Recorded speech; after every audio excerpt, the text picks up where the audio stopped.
Hello, ladies and gentlemen. Welcome to this first podcast of the Trade for SD project, which is supported by the Horizon 2020 program of the European Union, Trade for Sustainable Development. It is a research project carried out by a number of different organizations, including universities and other types of associations dealing with basically trade, international trade matters. In one word, the area is agricultural markets and international trade in the context of sustainability objectives. And the main objectives of this research project is to contribute to build new opportunities for fostering the positive sustainability impacts of trade, supported by improved design and framing of trade policy at national, European Union and global level, including WTO modernization, increased policy coherence at different domains, including agricultural, energy, climate, environmental and nutritional policies.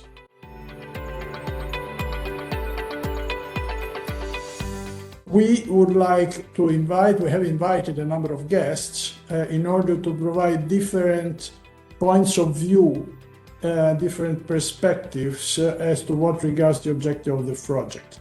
My name is Raniero Kelly. I am an expert in European Union programs. I've been working in this area for 37 years now, and I'm supporting the project team in the area of dissemination and communication. Our first guest is Zoltan.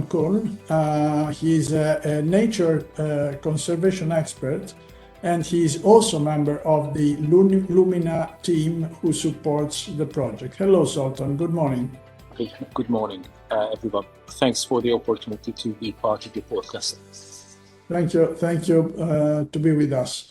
Now, the first question I would like to ask you, Zoltan, is because the project has been running for more than 1 year now, and I have already explained what the objectives are.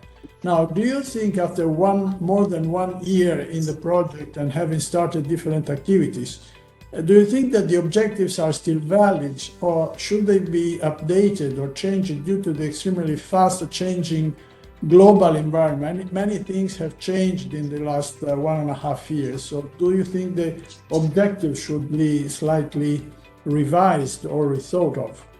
The floor is yours. I hope you didn't have any kind of expectation what I'm going to say now, because I would actually say no, but I would rather say the objectives became even more relevant than they used to be.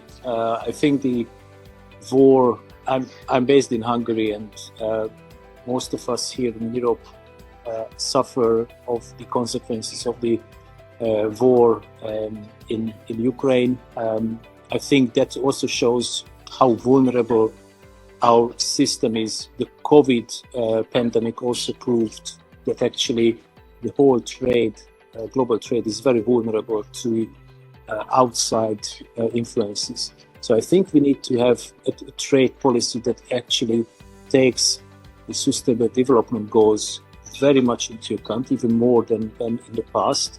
And these sustainable development goals obviously should be based on the 3 pillars of sustainability: environment, economics, and social principles.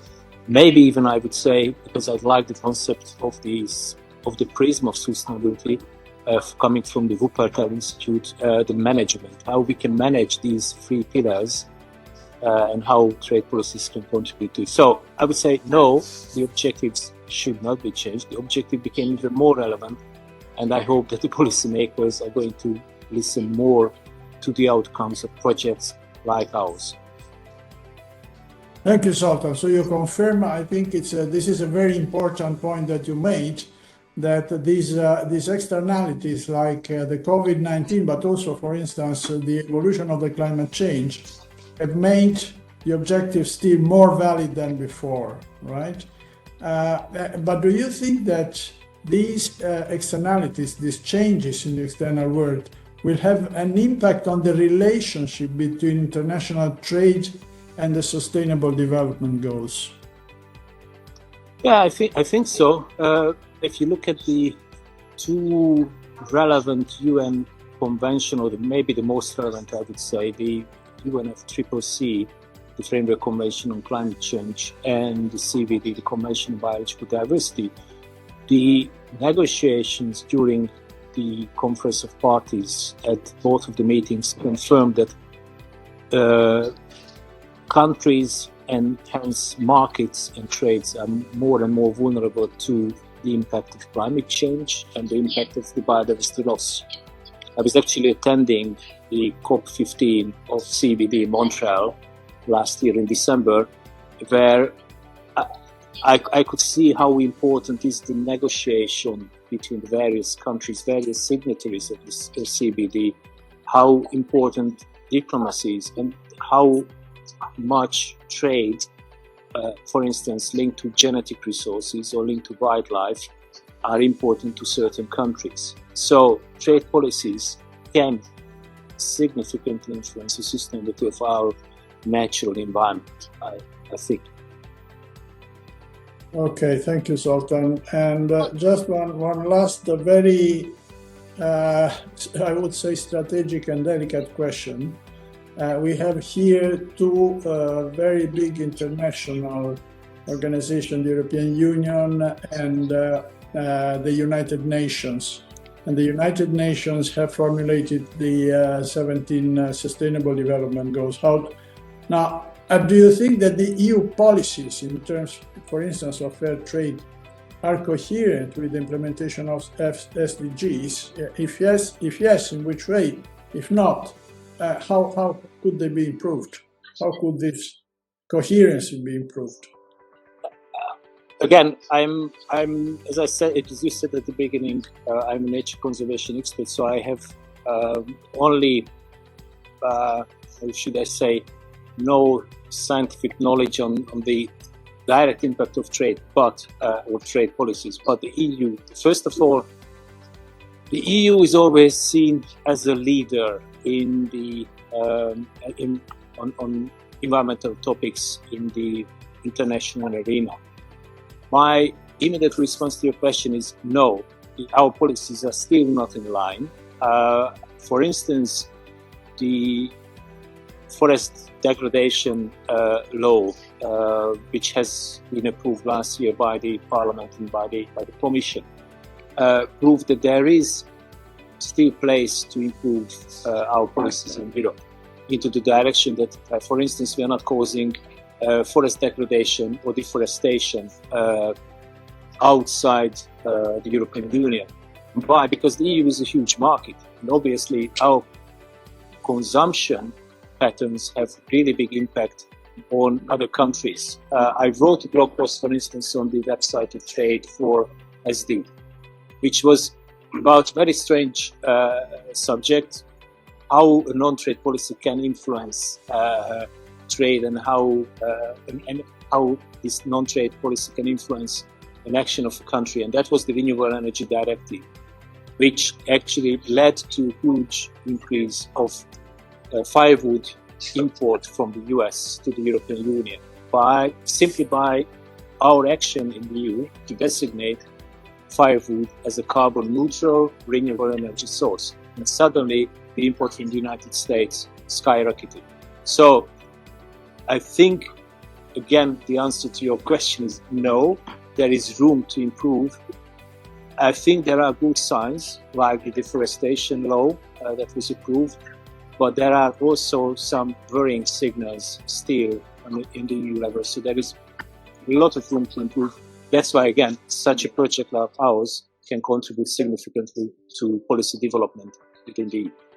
Thank you very much, Zoltan, for confirming what we all think, that finding an agreement between 27 different member states, which include such different states as I would say, from Greece to Finland to Portugal, and making them thinking as one head is a very, very complicated issue. There are political constraints and things like that.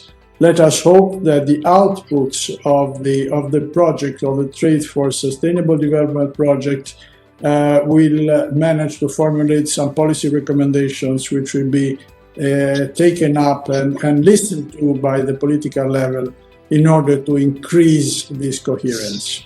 If I may add one more point now that you mentioned, how difficult it is to get a coherent policy in 27 member states. I think again, as I attended the COP15 in Montreal, where the 27 member states actually represented one single agreement on a policy, that was a good example of how we can bring 27 member states together in line with one policy. I think that was a very interesting demonstration. It was really interesting for me, myself, to see this. I also attended COP26, UNFCCC in Glasgow in 2021, and the difference was actually quite big because in Glasgow, the member states had different views, different policies. By the CPD, we had one coherent opinion. If the EU can move into this direction, that can help a lot. Okay, let's hope this will happen. Thank you very much, Zoltan. Bye-bye. Thank you. Bye. Thank you.